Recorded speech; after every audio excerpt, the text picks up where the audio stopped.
Ooh, are you ready for another little rewind, baby? Yes, it is time for another Sovryn Rewind, as I call them, where I give you an episode in the Patreon feed that was an original special that wasn't a Sovereign Tech Prime episode that comes out every Saturday. It was a special that, I just randomly put out there, but it's from before the days of Patreon. And I think it's been really fun. I've started off with the Sovryn Top 8. Some of the other specials I might put in because, some people went really, really wild about those. But nobody ever, there's a lot of new people who, hey, look, we're in year 6 of Sovereign Tech. You've never heard this stuff before. Or you didn't go that far back. I know some people have actually, and wow, Satan bless you, the people that have actually gone to episode 1 and I don't recommend listening to episode 1. But for those that have gone back and listened to the entire catalog, bravo. I do the same thing with other podcasts, right? Like Security Now. I've listened to literally every hour of Security Now. It took me a while, but I've listened to every single one. And I've been an avid listener, probably for the past, 5, 6, 7 years, something like that. So, but there was still a lot to take in as far as that goes. But anyway, let's talk about this Sovryn Rewind. This is one that I don't think I'm really going to update because there hasn't been, I don't feel like there's anything that's come out since I did this that would change my mind about my list.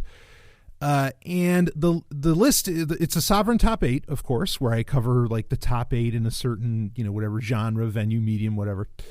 And this one is for the top 8 science fiction films or science fiction movies of all time.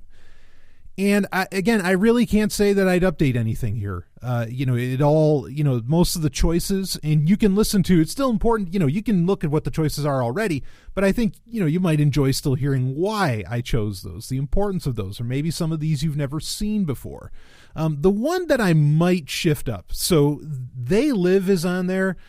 I might put Blade Runner in there, instead. In fact, especially I've really come to appreciate that movie even more over the past 5 years, just in how brilliant Blade Runner, really is. I've always appreciated it, but, I've come to love it even more.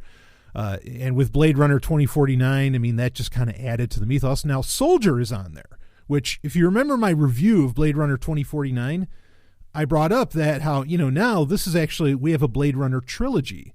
And Soldier is, effectively, at the time I didn't really classify it as such, but really Soldier is actually a Blade Runner film. And one of my rules for this Sovryn Top 8 that you're about to hear is that it can't be part of like a series. Like it can't be part of a franchise.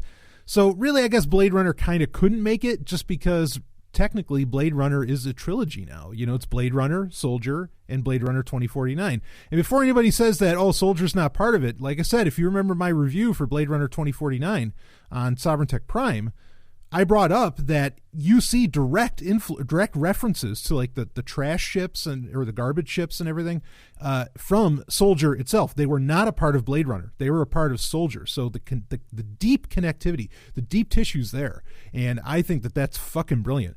In fact, Ridley Scott, just as a little update here, because I want to give you, even if you had heard this before, I want to give you a reason. There needs to be new stuff for you to hear, right? It's kind of like when a band comes out with a greatest hits. There's supposed to be a proper greatest hits is supposed to have 2 new songs, at least 2 new songs, not just one. It should be at least 2 new songs on there. And then it can be greatest hits. But you got to give somebody more of a reason to buy a greatest hits album than just like it being a collection of your greatest hits. Because if they're real fans, they already have all of your albums, right? So you got to give them a little something extra. And so, these intros are me giving you something extra. But anyway, granted that model for greatest hits, died or is probably already dead. But that used to be the way that you did things in the record industry. So anyway, like I was going to say, Ridley Scott, he just came out recently and said that he already has plans for further Blade Runner movies. He's ready to go forward.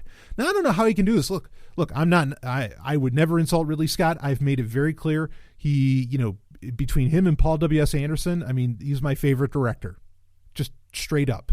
Okay. He's amazing.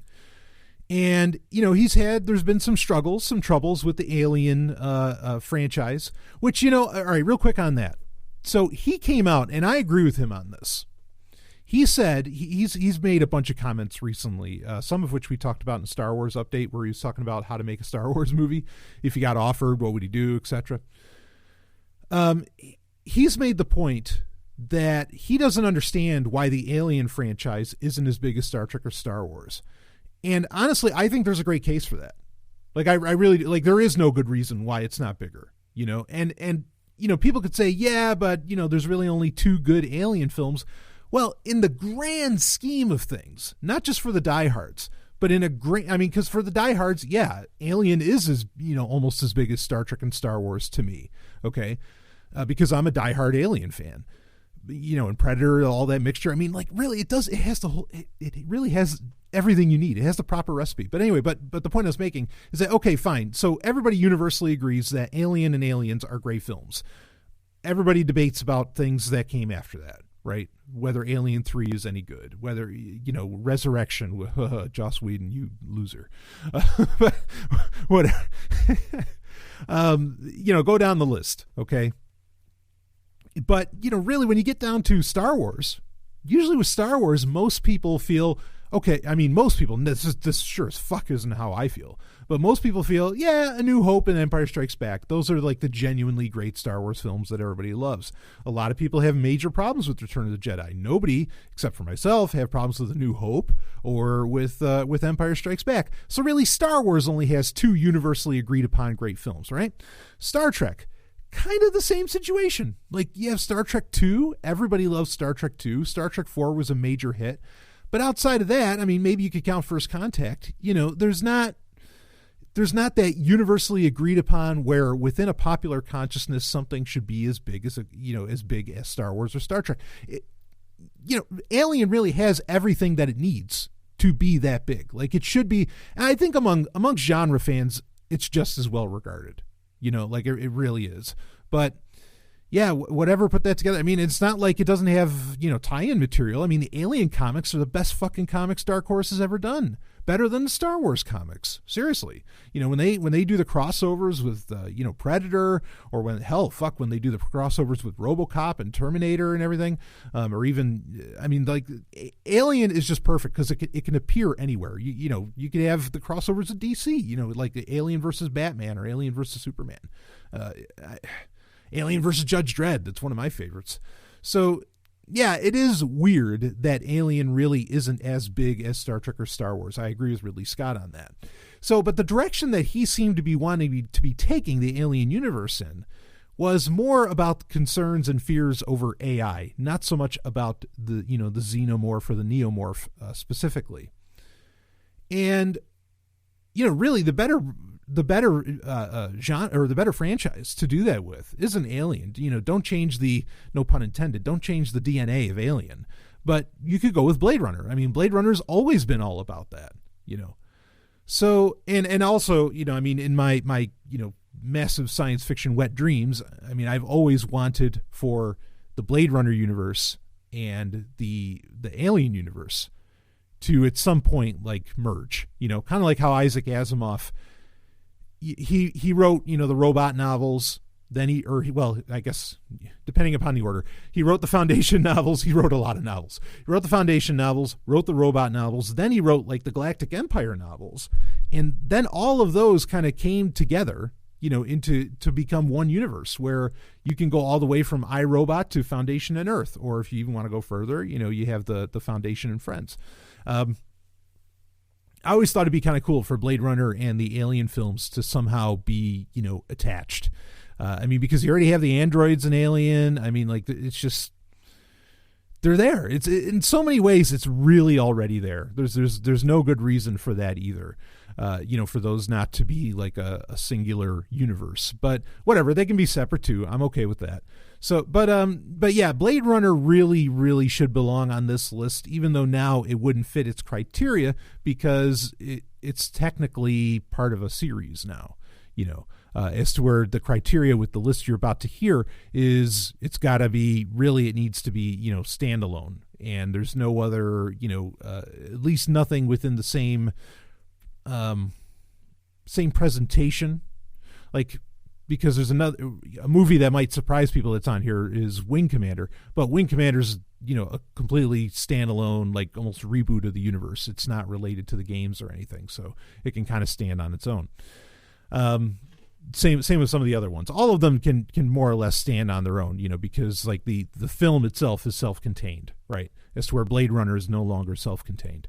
I mean, I'm sure in a lot of people's headcanon it is, but I thought Blade Runner 2049 was great. It's the only movie that's come out, not Valerian, not Jupiter Ascending.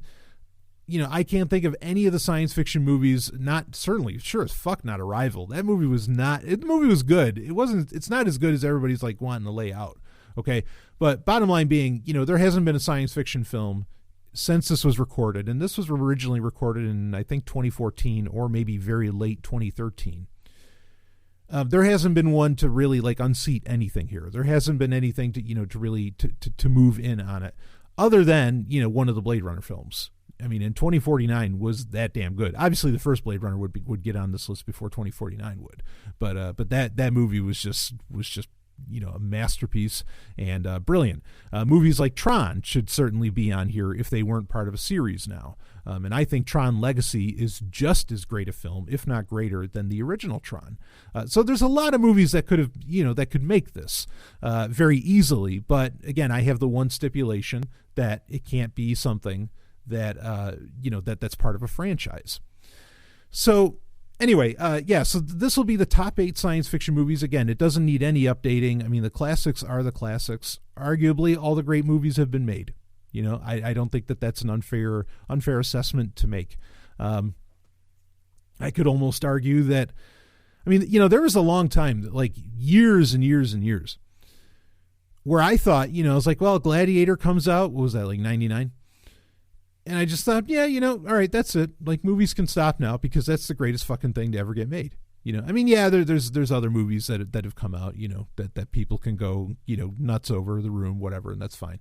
But like Gladiator was kind of the height, and the only thing that came close to Gladiator outside of the science fiction genre, was like Master and Commander, right? Which I think is still oh man, I love was it Patrick O'Brian? I love his novels. The Maturin, the Aubrey Maturin novels, just, I mean, that's high adventure, baby. So yeah, and if you're wondering, like, what's the greatest, I've done it. I think I did a top 8 outside of, or I did a top 8. Someone asked me for that. Like, what are your top 8 movies that aren't science fiction? And I did do that. And I think it's available on Patreon. And if you want to know, I mean, I can let you know what number 1 was, because it'll never change. I just can't imagine it ever changing. Also made by Ridley Scott, like we were talking about with Blade Runner and Aliens. I mean, this guy just, makes all the great films. Not that everything he makes is great, but when he makes them great, he makes them great. But yeah, Gladiator is just number 1, totally in my heart, number 1. I mean, that movie is such a masterpiece. In fact, I turn to my left and I see my Gladiator sword right next to me, right here in the BDSM studio. But yeah, and just if you want to listen to other top 8s, because the few Sovryn rewinds I'll be releasing, some of which I'll update, some of which I won't. Like yesterday, I released the updated version of the top eight nonfiction books. If you want to do that, when you go to the Patreon page, it's going to take you to, if you're already a patron, and you need to be a patron to get access to this stuff and to even be hearing the sound of my voice right now, obviously. Okay. But if you make sure you're in the posts tab, okay, like there's the tab that says creator, posts, whatever. And you'll see on the left-hand side, there'll be a bunch of different categories that you can choose from. And if you go down, you can find where it says Sovryn Top 8s. And if you click on that, even though some of these shows came out a year, almost 2 years ago, you can find it'll because I categorize them. I make that part of the notes for the, Patreon allows for that. And you can find where it says Sovryn Top 8, and that'll show you all of the top 8s. And you'll get and eventually over the coming month or two, you'll get all of the top 8s that I've made available, even that weren't originally on Patreon. So that's a great way to do that. Make use of that. If there's like a subject or something you're looking for, if something is a really, really like a a major component of an episode that I do for Patreon, or even for a Sovereign Tech Prime episode, I will, like, say egoism or something. I will put egoism in as a tag, and then you can just click, okay, I want to find episodes about egoism. You can just click on it on that left-hand side of the posts on Patreon, and it'll show up, if you're a Sovereign Tech patron, obviously. So anyway, do check that out if you like. Okay, so without further ado, let's go, because, this baby goes a little over an hour. Let's start talking about this. I had so much fun doing this Sovereign Top 8. And like I said, it needs no updating whatsoever. It just doesn't. It stands up, and I was listening back to it the other day, and I thought it was even fun to listen to. Not that I like hearing the sound of my own voice. I really don't. But anyway, so here we go. The Sovereign Top 8 science fiction films. This is from, I think, early 2014 or early 2013, so about 5 years ago. And I'll let the music ride it out, so I will see you on the other side. Woo! Accessing agent files. Brian Sovryn, early 21st century anarchist, creator and host of the podcast Sovryn Tech. By the year 2021, the show would be instrumental in the downfall of various conservative ideologies in the government, helping usher in an incredible time. Hey, want to take a walk on the wild side and experience the bleeding edge of technology? Then get ready, because it doesn't get much more edgy than this. You're in for a wild ride. You're listening to Sovryn Tech.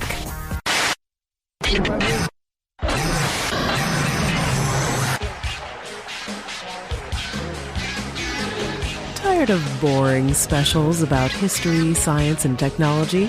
Then get on your best headphones, because you might want to lay down for this. A Sovryn Tech special with the world's foremost anarchist technophile, Brian Sovryn. He has a huge, well, you know. And now, here's Brian. Oh yes, the Libertine-in-Chief here with you for another great episode of Sovryn Tech. And, I'm on location again, and I've got a special here for you. So it's not exactly another episode, but it's a special. Anyway, I just thought I'd do something fun. People seem to really enjoy the top 8 that I did last time for nonfiction books. Now, this is a top 8 that nobody really requested, though, but I thought it'd be kind of fun to do. So I figured I'd record it, and since I'm going away, I said to myself, hey, self, let's do this. Let's give them something extra, because, when I go away, I like to let the Sovereign Naughty play, okay? And anyway, this week it's going to be a top 8 again, and it's going to be the greatest science fiction movies, the top 8 science fiction movies of all time. And, always, I'm not going to put them in any, what's actually number one, except that, I may tell you what number one is, but otherwise they're not really in any particular order. They just are, and 8 is a totally arbitrary number, just like a top 5 or a top 3 or a top 10 is completely arbitrary. Talk about something that's some bullshit. Everybody's like, oh, everything comes in threes. Well, your mind makes everything into threes. Not everything comes in threes. Now, there might be some truth to where the idea of the Trinity came from and the importance of 3 of that, like perhaps Samael and 2 other, I'm not even going to go there. But anyway, but other than that, most of the time, all this stuff deaths happen in threes. It's no, actually deaths happen in the millions by the day. That's ridiculous to say that everything happens in threes. So, I picked an arbitrary number, and I've never really seen anybody do a top 8. So I was like, well, I'll do a top 8 for everything. And so I'm going to be doing quite a few of these, like I said before, during the top 8 nonfiction books. And this happens to be the one about science fiction films in particular. So just because it seems, I don't know, some of these, I'm not sure. Some of them I've done for the climax, or what used to be pick of the week. And I just, I want to make sure I get to them, or kind of put them all together. That way everybody doesn't have to sit through me talking about these things. But anyway, I guess I will start to some degree with what I consider actually to be the greatest science fiction movie of all time. And not just the greatest science fiction movie of all time, but perhaps the greatest movie of all time. Now, I want to make clear on this, I didn't include anything that's really part of except for one that that might be up to debate. But I didn't put anything in that's not part of like a franchise or part of a whole series of films. Maybe they had offshoot TV shows, but they never they weren't. There's not like a whole bunch of films, kind of like the Star Trek series. Because actually, one of the greatest movies ever is Star Trek: The Motion Picture. I know not everybody agrees with me on that. Most Star Trek fans love Star Trek 2 or First Contact, and then they move on from there. But I thought Star Trek: The Motion Picture was so good because Starfleet, for once, actually solves everything peacefully, instead of firing phasers. In fact, the Enterprise never shoots its phasers once. It shoots a torpedo at an asteroid because of a problem that occurs by creating a wormhole. But it's really great to see a movie where Starfleet actually lives up to its, quote-unquote mission statement. Anyway, so I love that film, and it's got a great feel. They were definitely shooting for a cerebral thing, but I didn't count that in this because, there's a bunch of Star Trek movies. It's really not fair to compare them, and you need so much history to understand why Star Trek: The Motion Picture is great. You have to know who Captain Kirk is. You have to, you can watch it blank, I suppose, but to some degree you got to know who these characters are because they have a history. So I didn't want to count that in with, the greatest science fiction movies of all time. So this is a standalone list. And we'll start off with the first one. And boy, this really is, I consider it, and actually up until The Matrix came out, which The Matrix won't be making this list because it's part of a series. I thought that this was the greatest movie of all time up until The Matrix came out. And then, of course, The Matrix ended up having sequels. And so that it kind of regained the place in my heart as being the top science fiction movie of all time. And that's Dune. Dune, the movie. And it's from the one from 1980, was it 1984, right? And just a fantastic movie. And I love what Harlan Ellison has to say. And it's amazing, really, because so many people pan this film. So many people hate this film because they don't think it makes sense or whatever. So it's amazing that Harlan Ellison, a guy who hates everything, okay, and of course he's the author, and really a hero of mine, that he loves this movie. And his reasons for enjoying the movie Dune is, he goes down the list. He says, look, it's a book that should have never been made into a movie. It's a movie that should have never been shot. It's a movie, he just goes down the list that it's just the impossible film. And a lot of other people have said, this movie really deserves some reconsideration, especially 30 years down the line. And we are, I guess, fittingly perhaps, we are in the 30th anniversary of this film. It was done in 1984. We're now in 2014. David Lynch directed it. And one of the, it's easy to just want to compare it to the Loxes that the Sci-Fi Channel made out of Dune books. Loxes are bad things. And especially with the Dune miniseries that they made. Now, please, Sean Young was beautiful. She did a great job as and has real presence and did a great job as Chani. But Barbara Kodetova in the Sci-Fi Channel miniseries of Dune, which is not the greatest movie ever, the 1984 David Lynch Dune is. Definitely far more enjoyed her as Chani, especially in the director's cut, if you know what I mean. And if you've seen it, you know what I mean. But this is with the Sci-Fi Channel one, which a lot of people seem for some reason to like better. There's so many things that were positively annoying. Like, why did they keep calling the Harkonnens the Harkonnens?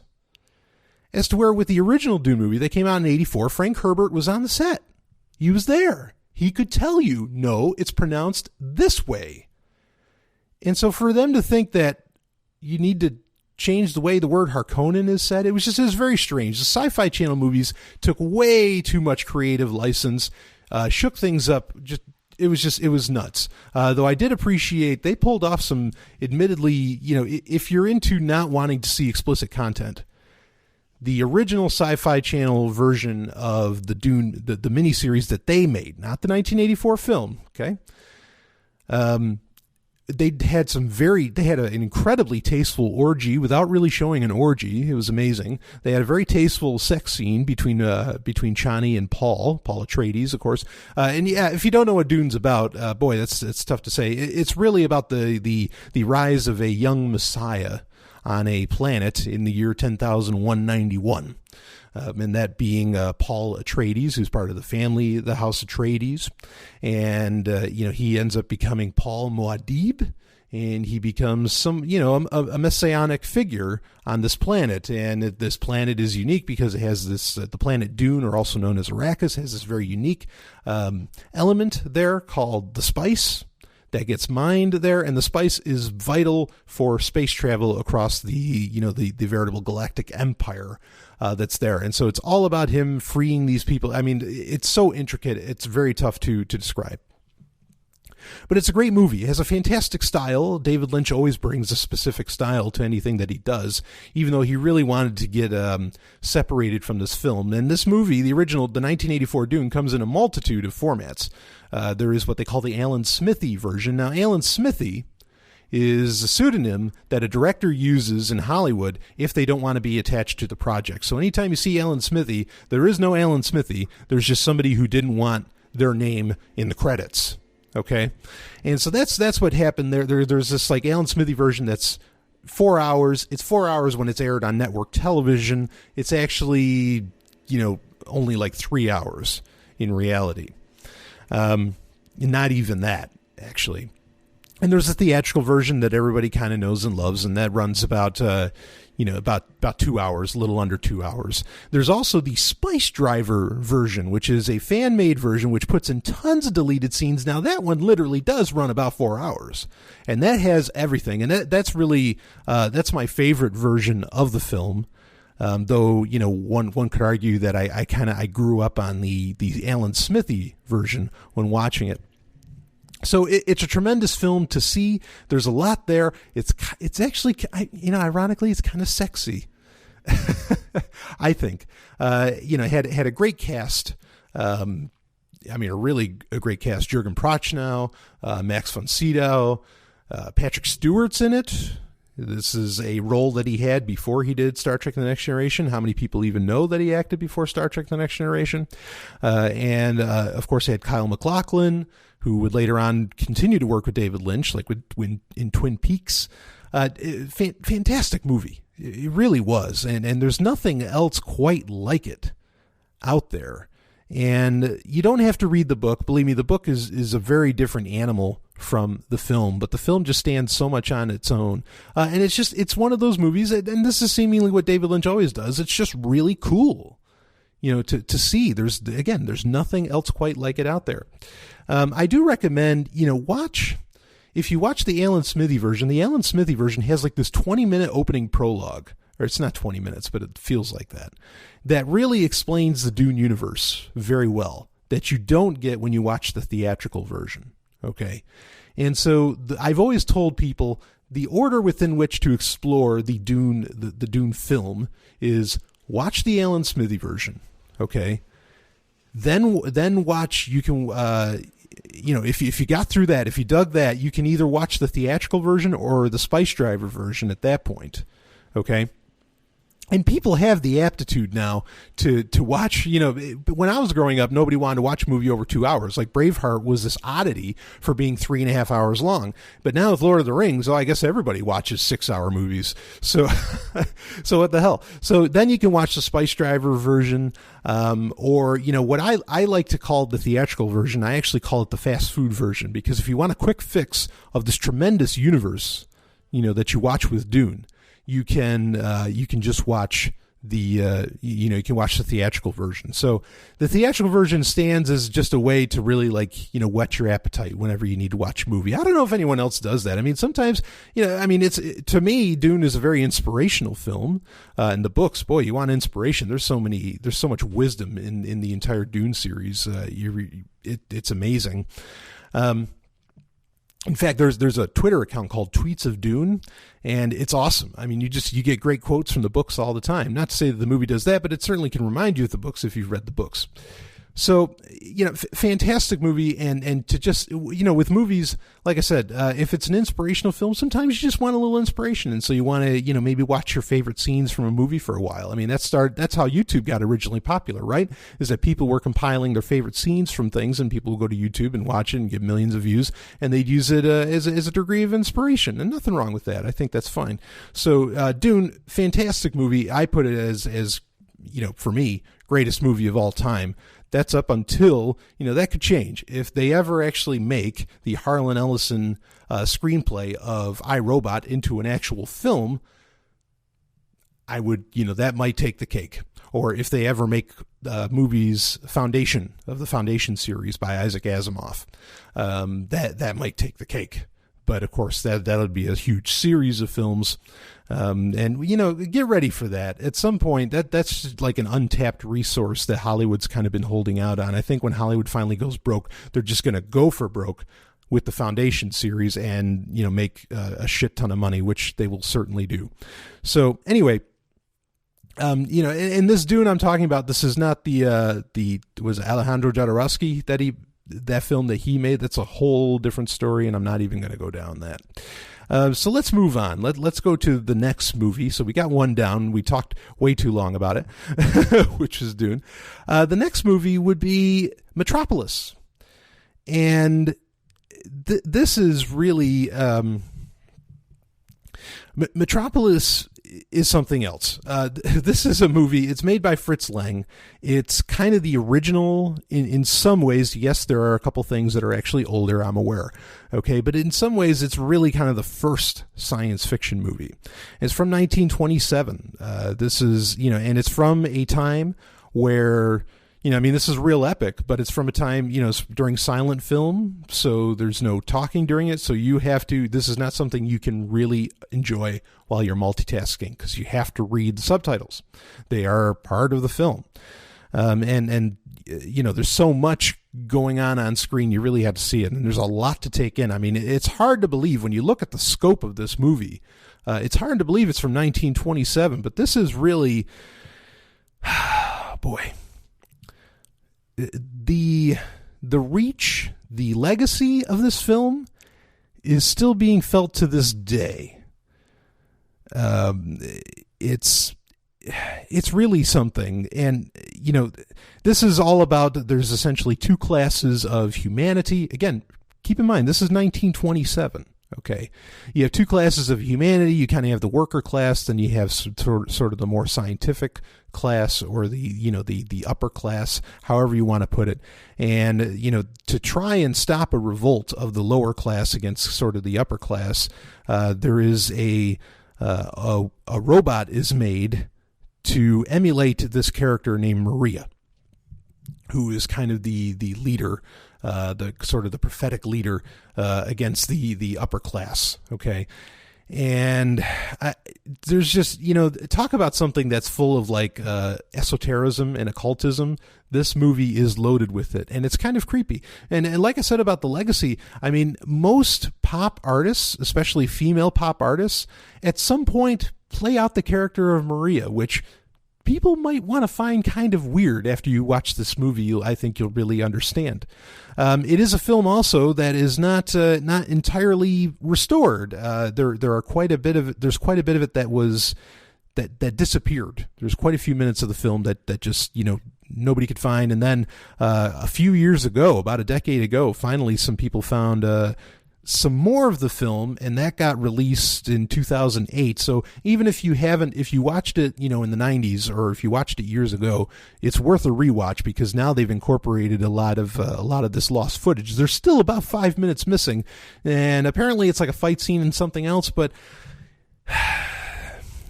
the conspiracy theorist in me has to wonder about what was in those 5 minutes of film, because believe me, you watch this.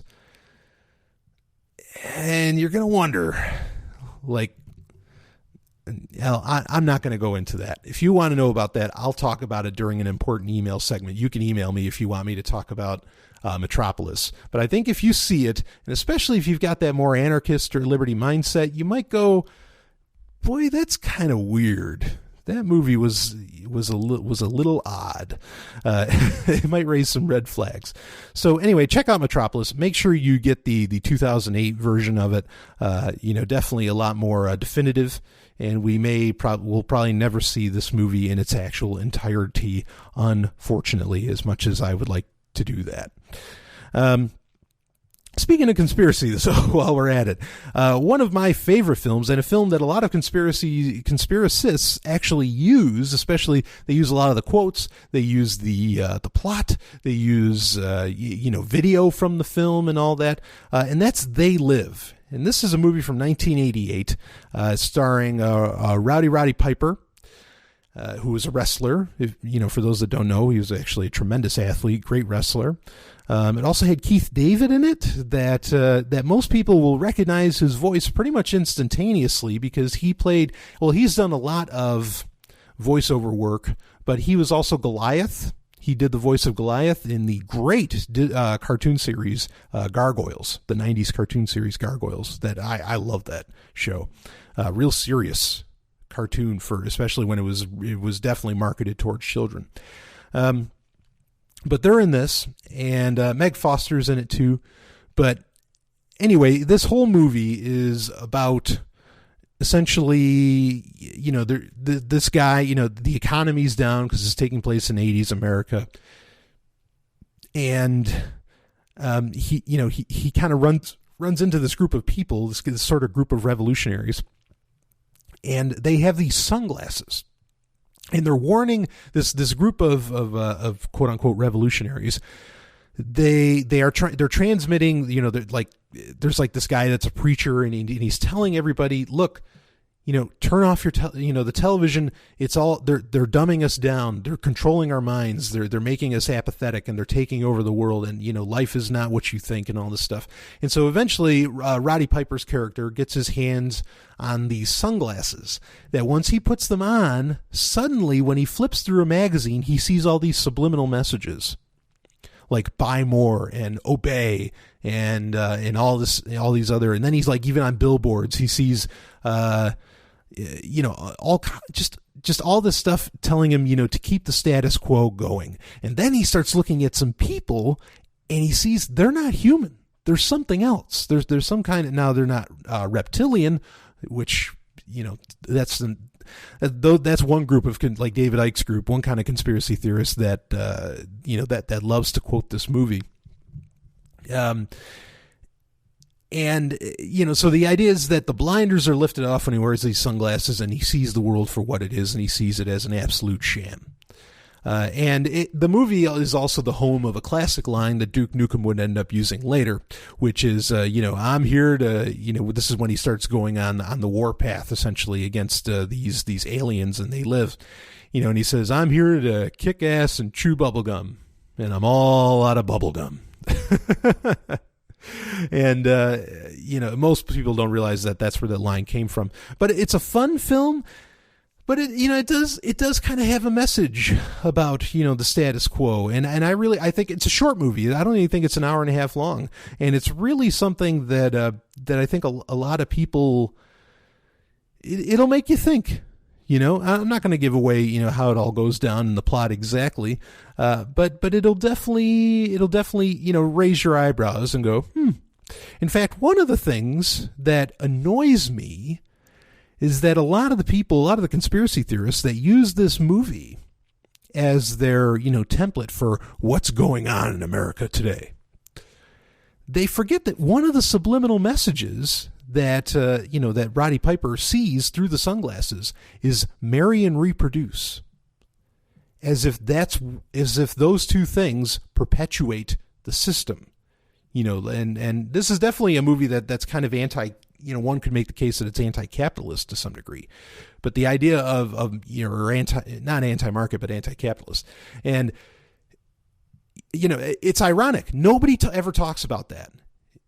To a fault, they completely ignore that, because the same people that would use it, like Alex Jones and whatever, would say, oh, that getting married and having kids is a great thing.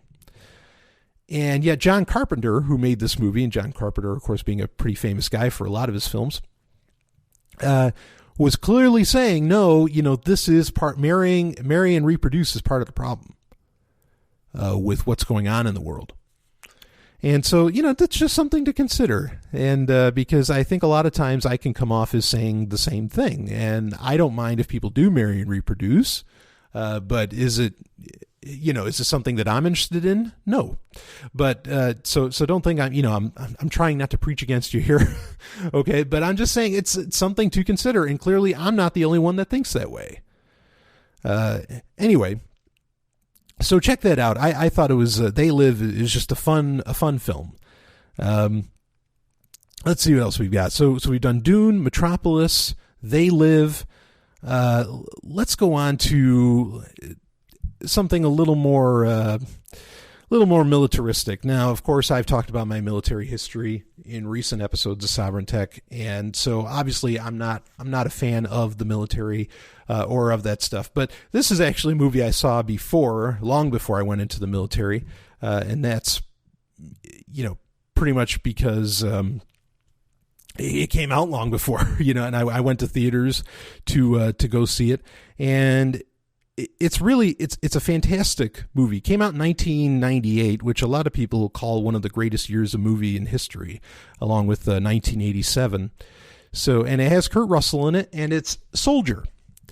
Now, what makes this movie so great? It is a science fiction movie. It's all about a genetically engineered soldier who gets rendered obsolete by a new group, a quote-unquote better group of genetically engineered soldiers. And he essentially gets dumped off on a garbage planet. But when he gets dumped off, he finds out there's actually humans living on this garbage planet. And, storyline gets to the point to where he has to defend this group of humans. But what's really impressive about it is that, this is one of those movies that definitely went under the radar. Okay. Kurt Russell is what's so impressive about this film, because he says practically nothing through the whole movie. I mean, he really never talks, and if he does, it's only a sentence or two, even when he does.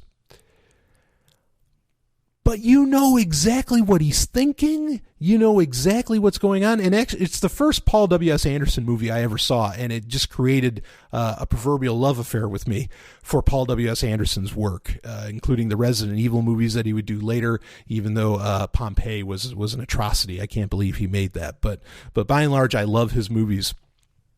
And this was, Connie Nielsen's in this, Jason Scott Lee. So it's got a really good cast.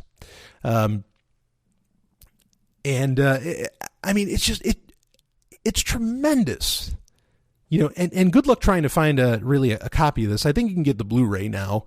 Fortunately, I think I had the Blu-ray a bit back. But Soldier, it's all in what's not said. It's all in the fact that, it turns into a typical kind of, guerrilla action movie, later on. But the way, Kurt Russell's just amazing, and he's so quiet, but he expresses so much to people. And you realize that, so many things, there's a great buildup where it looks like he's doing kind of some crazy things, but then towards, later on in the film, you suddenly realize why he was doing what he was doing. And it has a great message about, because where he kind of lands is sort of a quasi-anarchist society that he ends up on this garbage planet. And you get a message about, perhaps, shaming isn't such a good idea because you might be wrong about the person and that they were actually trying to help you, etc. There's a lot of messages in it, and just Kurt Russell's amazing. His acting is top drawer in this because it's all in what he doesnof say. It's a phenomenal film, and like I said, it has great messages in it. So you go hunt that down.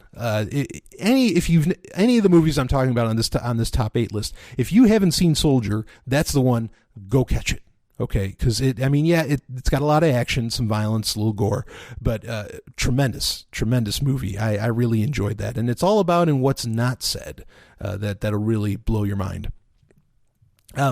Moving on, let's go on to another movie, and this one's also from 1998. Remember what I said about 98 being such a great year for movies, like The Matrix?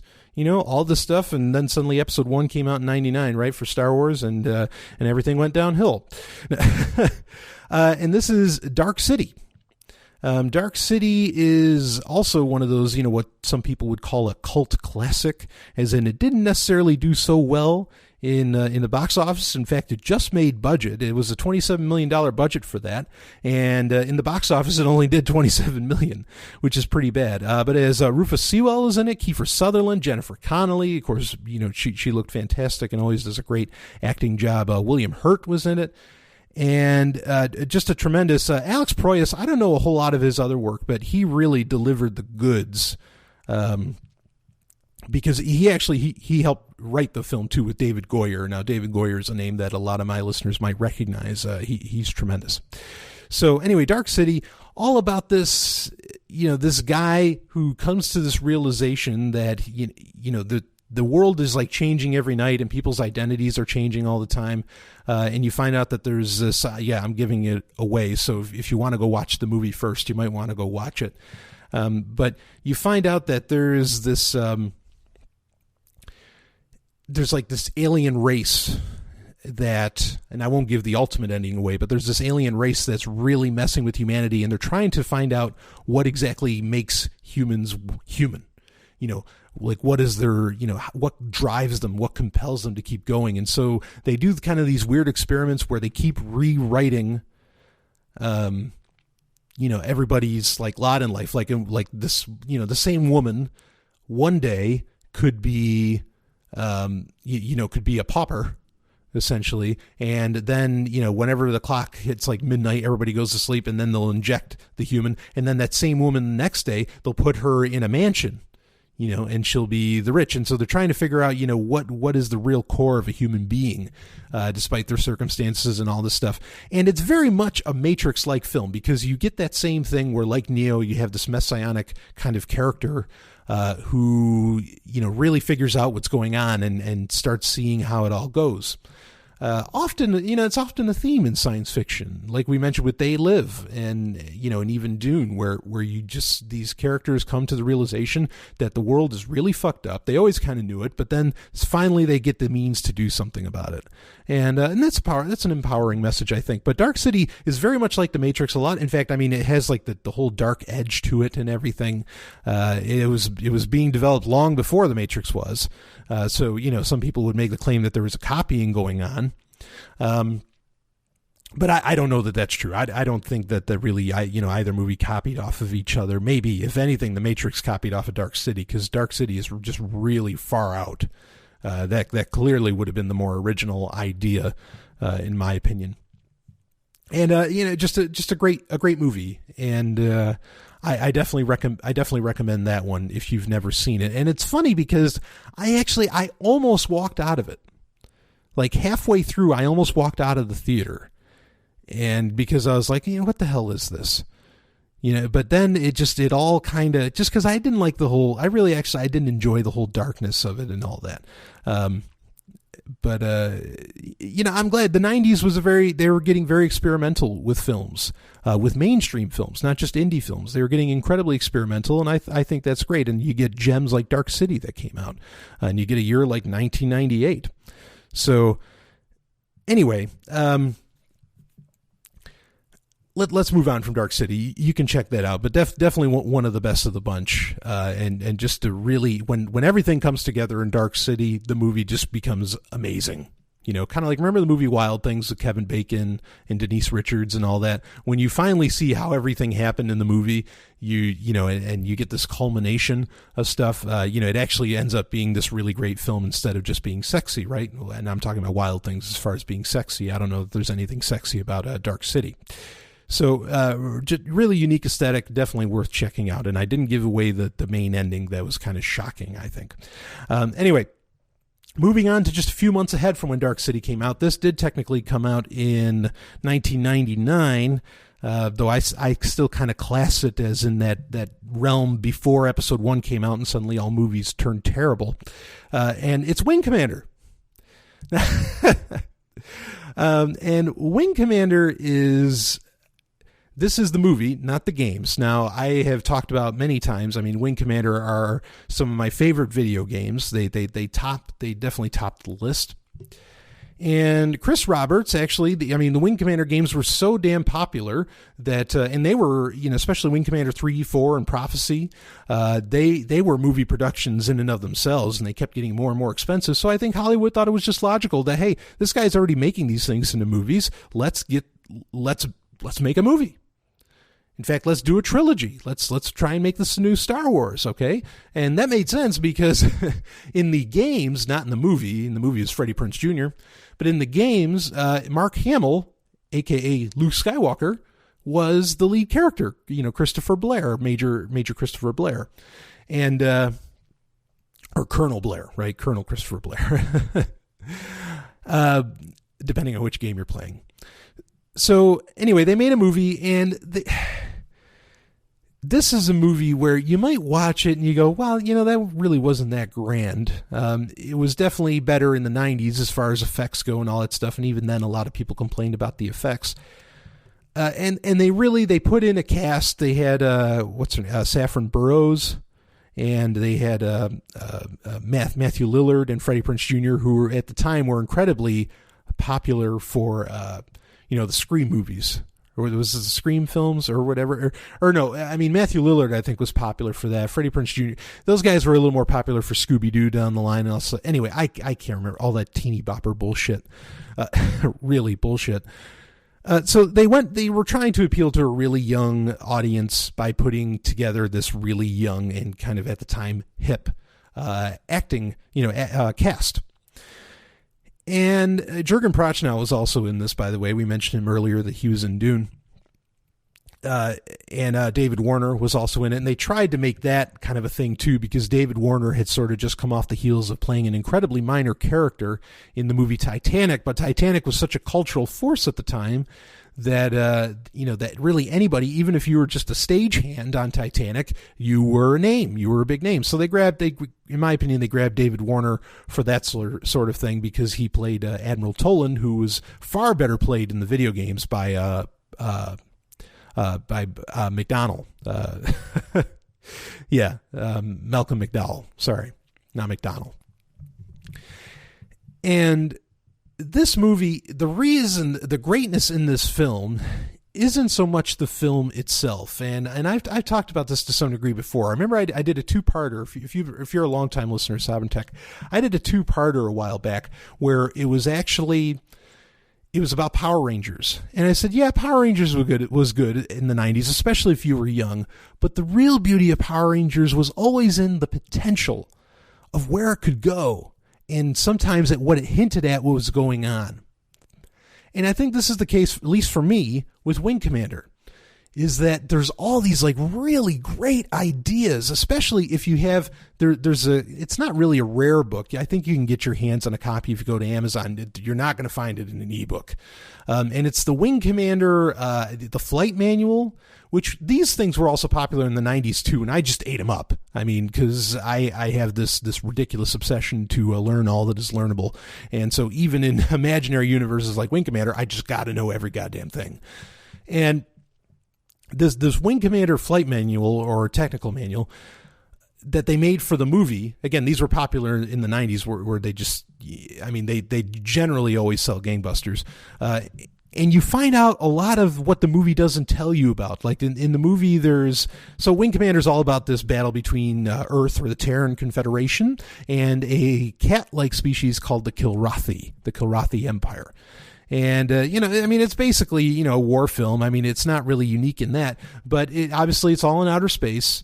And, but this is where things get pretty wild, because this part of the story isn't in the games at all. It's not what made the games great. This was unique to the movies, and I really like it. But you find out that there's when humans started going up into space, that space actually, they started to evolve differently when they went into space. And eventually they could, somehow they could just navigate wormholes completely on their own, which later on would require a technology to get developed. So there's no warp drives at all. You not exactly anyway. You would actually navigate quasars and all this other stuff to get through shortcuts in the universe to get around, or in the galaxy. And So you get into these really wild ideas that actually just recently are becoming more scientifically, explored, I guess I should say. And like there's parallel tonality, which is the idea that your brain is not, and this is discussed again. You wouldn't get it in the movie, but if you read the technical manual, it's there. And also if you read, Peter Tellep did a trilogy of books. He wrote the novelization for the movie, which is a lot better than the movie, admittedly. He also wrote a book called Pilgrim Stars, which is a sequel to the movie. It was incredible. And then the third book in that trilogy never actually got released, but you can more or less find the book out there on the internet in various torrent sites, and it was called Pilgrim Truth. And these things explore a lot more of this race called the Pilgrims. These are the people that started evolving once they went into space. And it's this really wild idea. It's really cool. And you find out that historically there was actually a war between the Pilgrims and the Terran Confederation. Of course, the Pilgrims thought they were better than the average humans, and so that becomes this big issue. But there's a lot of scientific principles that get discussed, like parallel tonality, where the idea is that your brain is actually a receiver for information, and it's not a store of information. As in, the universe is, to use a tech comparison, the universe is the cloud, and your mind is not a hard drive. You're just accessing the cloud with it. Okay, as to where common science today accepts that your brain is actually a hard drive and it's not accessing the cloud. So, that's a pretty wild idea. And that explains how the Pilgrims knew how to navigate the galaxy so well, is because they had access to the cloud essentially once they left the Earth. So, a lot of these ideas, and there's a degree where I think the movie is kind of sexy. A lot of these ideas are there, and they're just really cool. And it's a movie where you can really see the potential. It's like, wow, this could have really been a cool exploration of ideas. And you kind of get to explore them in Peter Tellep's novelizations from it.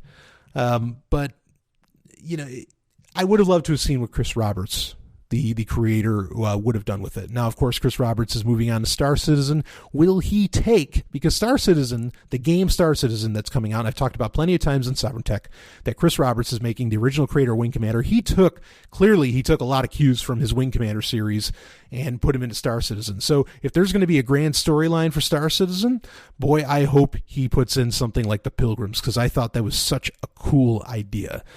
So feel free to check out Wing Commander. It's really a far underrated film. And in fact, boy, talk about something that's underrated. I haven't discussed the soundtracks to a lot of these movies, but most of these movies have pretty great soundtracks, or not most, but quite a few of them do. Like Dune's soundtrack by the band Toto, who a lot of people know by, they did the song Rosanna, Borderline, Rain in Africa.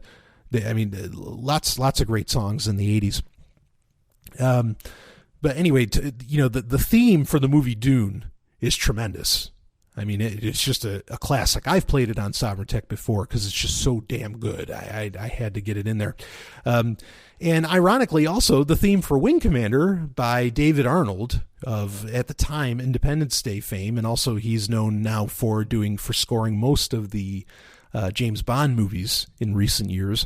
The theme for Wing Commander, that I also played at one point. In fact, it might have been in the same episode that I played the Dune theme. I played the Wing Commander theme, because both themes are probably two of the best, if not the best, in cinematic history. So the soundtrack to Wing Commander, if you can get your hands on that, you're in for a ride. In fact, David Arnold only composed the theme, and then Kevin Kilner did the rest of it. But he's also the same guy that scored the Clone Wars, Star Wars: The Clone Wars, the cartoon that recently ended, and he just does a bang up job. It's a tremendous soundtrack, so that's almost worth it alone. So the movie is, it's standard fare, but all the possibilities that you can kind of contemplate, and some of like the things hinted at, and then of course the soundtrack really makes it for, in my opinion, I put it in my top 8 of greatest science fiction films of all time, easy. And I don't think you don't really need to know the Wing Commander video games at all to really appreciate it for what it is. So it definitely makes the cut. Let's see, what have we talked about so far? We did Dune, we did Metropolis, They Live, Soldier, Dark City, Wing Commander. We've only got a couple more. But let's get into what is, this is probably, okay, it's not my favorite movie of all time, but this, I think, maybe technically the greatest science fiction movie of all time. Now, there's a reason for that. There's an importance behind that. Why is it technically the greatest science fiction movie of all time? Because it's really what every other science fiction movie is based upon.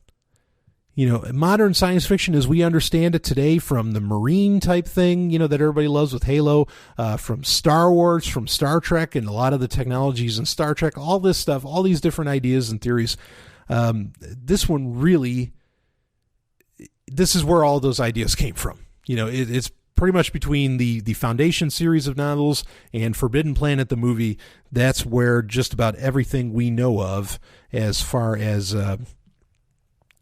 modern science fiction, that's where it all comes from. Okay, and this movie's a classic. It's from 1956. Had, ironically, Leslie Nielsen playing a very serious role. Of course, and being very young. A lot of people remember Leslie Nielsen from the Naked Gun movies or the various films that he made, especially in the 90s. That, like Spy Hard and some others, where, he's a ridiculous character. He's a comedic actor. But he was deadly serious in this, and he does a great job. You can really see, actually, I think you can see a lot of the parallels between him and Captain Kirk in it. And I mean, there's robots in it. There's all there's all these technologies, all these things that you'll really come to realize. There's even things that very much look like the transporters, but they're not transporters. They're just designed, because this is some hard science fiction too, while it's at it, which is very rare. There's these tubes you get into for when the ship that and the ship in it pretty much just looks like a flying saucer, more or less. But not that there's anything wrong with that. I mean, scientifically, I think a lot of people thought it was solid, that's the kind of the design you would want. When that ship would go faster than light, okay, you couldn't, as a human, handle that speed. And so you would get into a tube that looked very much like a transporter, and the tube would kind of phase you to some degree, as in PHASE. Okay, it would phase you sort of in and out in that speed and keep you at a relative speed, while the ship itself was obviously breaking relativity itself. So, really thought out, really well thought out. But you can see so many things, ship's doctors, all this stuff, all these really great ideas that would later get implemented throughout science fiction. And there's a great story. This is another thing where there's, like Wing Commander, where there's hints. It's a great story on its own. It's not like Wing Commander where it had a very weak or bland story or blasé. But there's hints of really powerful things. And I talked about this recently on Sovereign Tech. I think just maybe, this past week's episode, where, there's a story about the Krell and how J. Michael Straczynski, the creator of Babylon 5, he's actually going to do a trilogy based on what happened to the Krell. And there's all this great stuff. It's a really rich universe. And it's a shame it never got touched on more. It really is. So, Forbidden Planet, totally worth a watch if you've never seen it. And yeah. I mean, what else is there really to say about it other than that? You can see the basis of every other movie since 1956, every other science fiction movie within it. But it stands incredibly well on its own, and it really does. And in fact, the score, speaking of soundtracks again, this was the first movie to have a completely electronic soundtrack. That was a very new idea. That was really groundbreaking at the time for it to be completely electronic. Now, it's not, the most interesting soundtrack. There's nothing really that exciting about it, but it is unique. It was a first. No one had done that before, and they pulled it off. So it's a movie with really, it still stands up today because everything just looks so good, especially if you get a good 1080p remaster of it. A great movie. So moving on, let's get into, I don't want this really to go much past an hour. So let's get to the last of our top 8 here. And this is something that did have a television series made out of it, but the television series, I don't know, it botched with, I think, what the idea was for the movie itself. This is also a movie that was made out of a book. And the original book did end up becoming a trilogy, actually. And, and there's been recently, I think Blue Water Comics did kind of a sequel comic series to it, which was interesting. But really, it stands on its own very uniquely and is definitely different from the book in some key ways. And it's Logan's Run. Now, Logan's Run... it came out before Star Wars, before the original Star Wars. This came out in 1976, and it was quite a production. And it's a really wild film. It's a far out film. You're going to hear a lot. You'll hear a lot of people, especially if you're a science fiction fan, but you haven't embraced a whole lot of science fiction history. You're going to find, as soon as you watch this movie, you're going to see just how often it gets referenced because it's that influential of a film. And it starred Michael York. Michael York did a hell of a job in this, and he would go on to play roles in a million different science fiction things. He was in the 3rd season of Sequest. He's really known for being in the Austin Powers movies, but he'd be all over the place. Always a great villain, but in this case, he's the hero. And not that he was a villain in the Austin Powers movies either. But Logan's Run is, it takes place in the far future. And essentially, you can, everybody, humanity all lives inside of these domes, okay?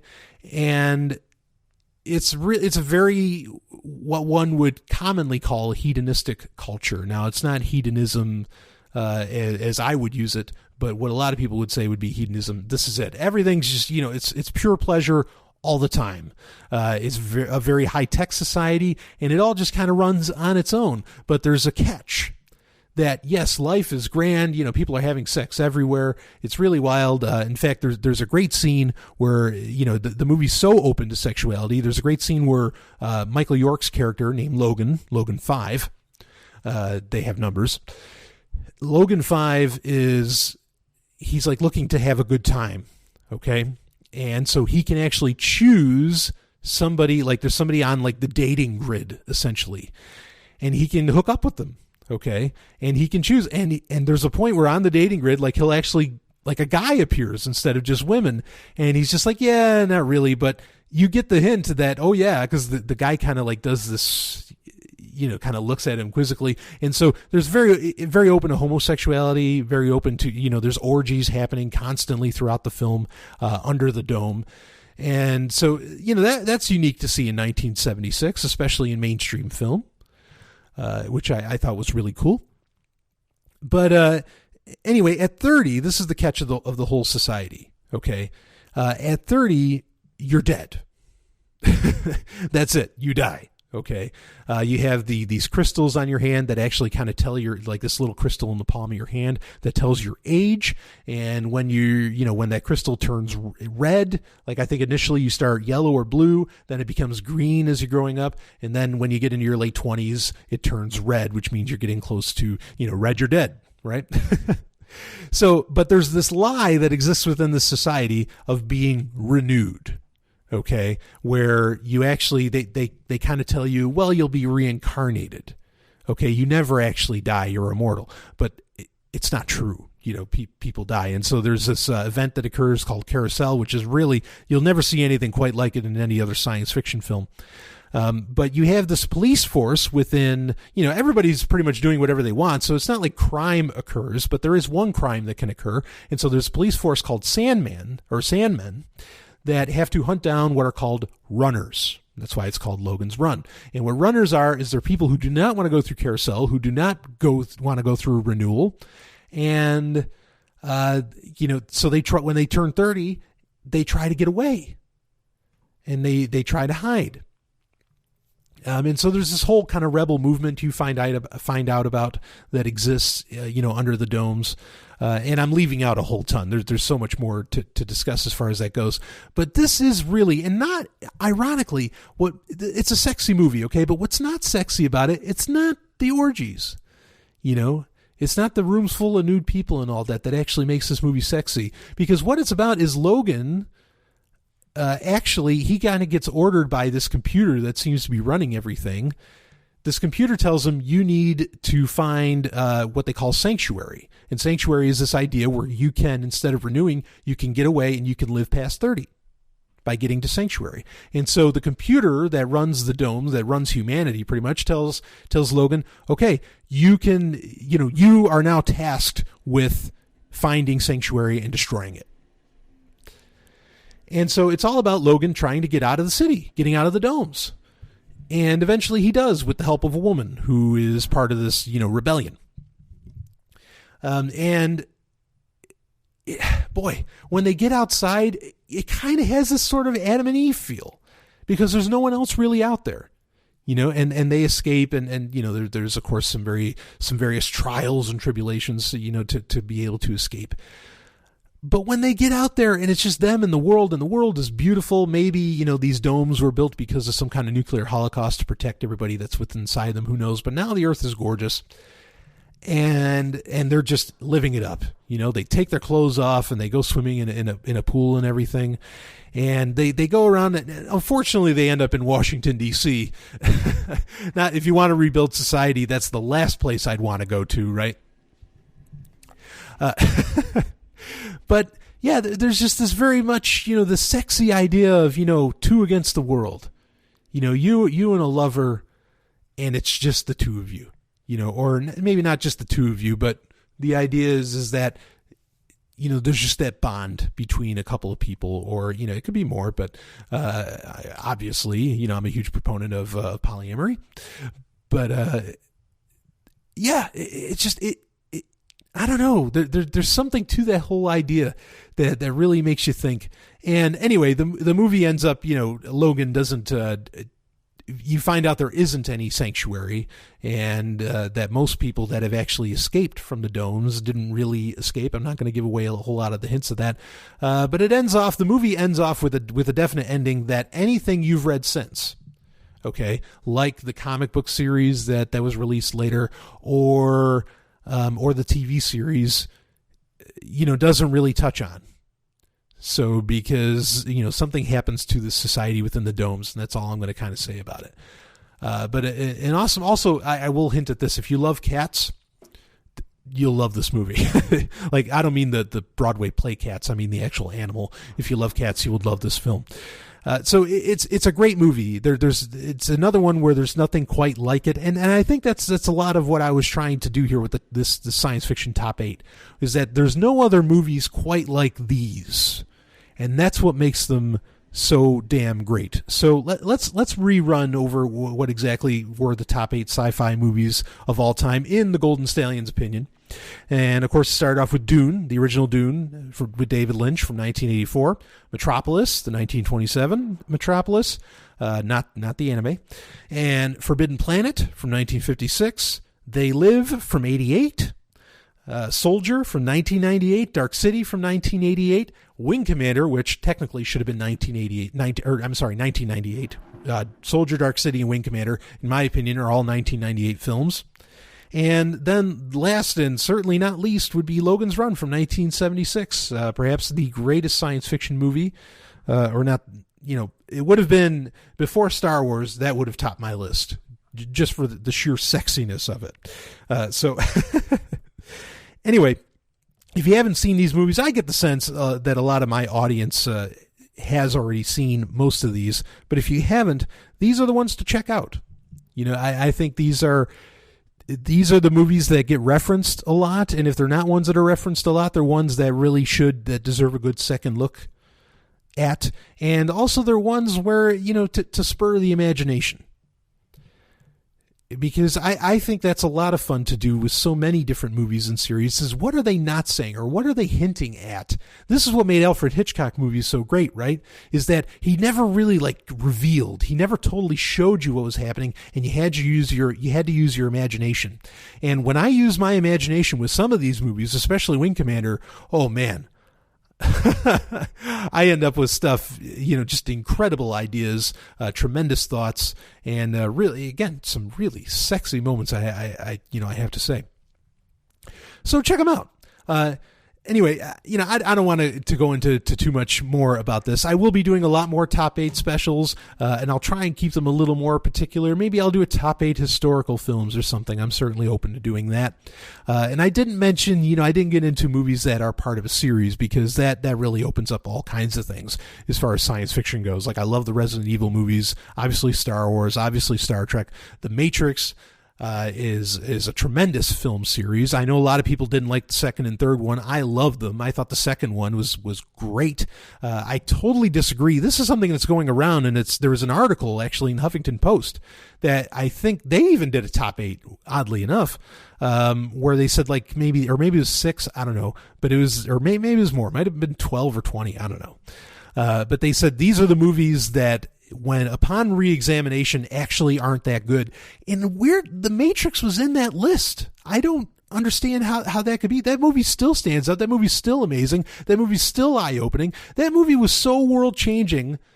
I mean, the phrases in that movie, the ideas in that movie are used way more than they live, which we talked about. It changed the cultural concept of so many things.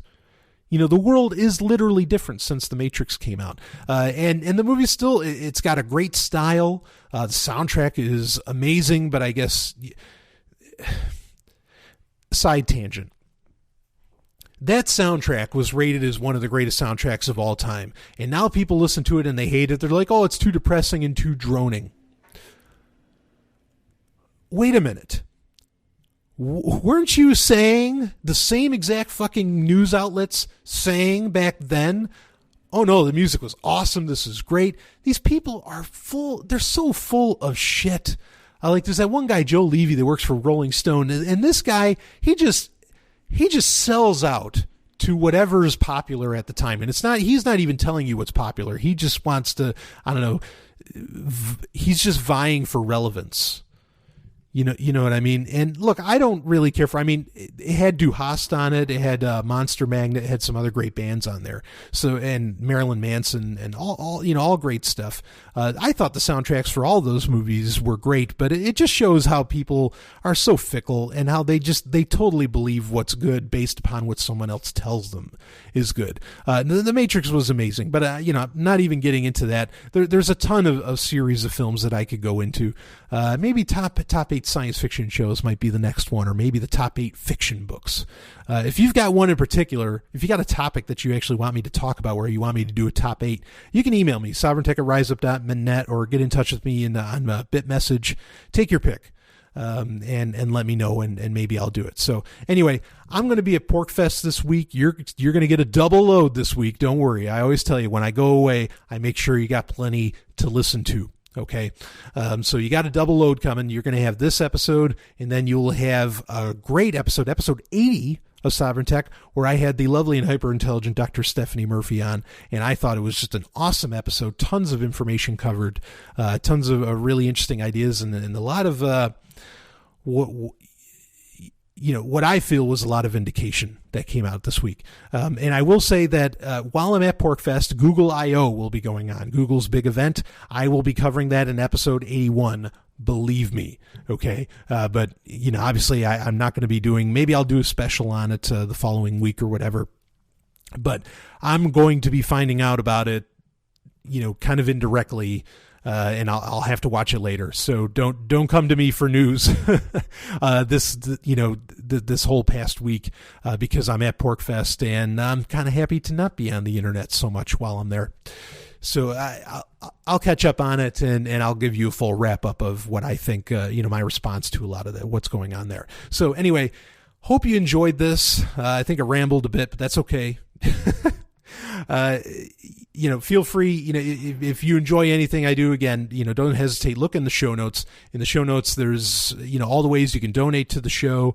And again, one of the best things you can do if you want to help out the show is always to get my Twitter numbers up, even my Google Plus numbers up. But the number one thing is SoundCloud numbers. Those are the single most important. SoundCloud and Twitter is really a big deal. And don't hesitate. The certificate to be friends with me on RetroShare is there, as well as my BitMessage address is in the show notes. Okay, you just got to find them, but they are there. So anyway, Carpe Lucem. We'll get some more specials out. I'll see you on the other side.